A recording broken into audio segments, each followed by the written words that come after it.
Sir accident করছি, doctor বলছে ঠোঁট অপারেশন করা লাগবো, কিছু টাকা যদি দিতেন সাহায্য হইতো। কত টাকা লাগবে তোমার অপারেশন করতে? স্যার ডাক্তারে তো কইছিল লাখখানিকের মতো টাকা লাগবো। লাখখানিক টাকা লাগবো? এই নাও, এখানে 1 লাখ টাকা আছে, যা চিকিৎসা করো। আর যদি কেউ জিজ্ঞাসা যে তোমার চিকিৎসা কে করেছে, বলবা ইপি সাহেব করাইছে, আমার নাম বলবা না। ঠিক আছে স্যার। আসলে গরিব মানুষের জ্বালায় রাস্তাঘাটে বের হওয়া বিপদ হয়ে গেছে। চল তো স্টার দেখ।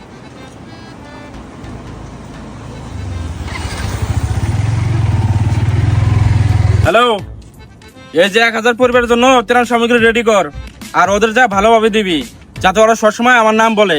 আর এত বড় ত্রাণ সামগ্রী এখন পর্যন্ত আমি ছাড়া কেউ দেয় নাই। ঠিক আছে ভাই ত্রাণ কাগরের ত্রাণ দেওয়ার কথা বলতেছেন?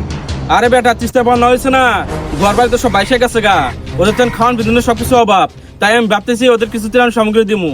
আর আমার তো কম নাই বেটা, আরে কিছু টাকা খা করা, গরিব। ভাই দান করবেন ঠিক আছে, কিন্তু আপনার কথার মধ্যে তো অনেক অহংকার দেখতে পারতেছি।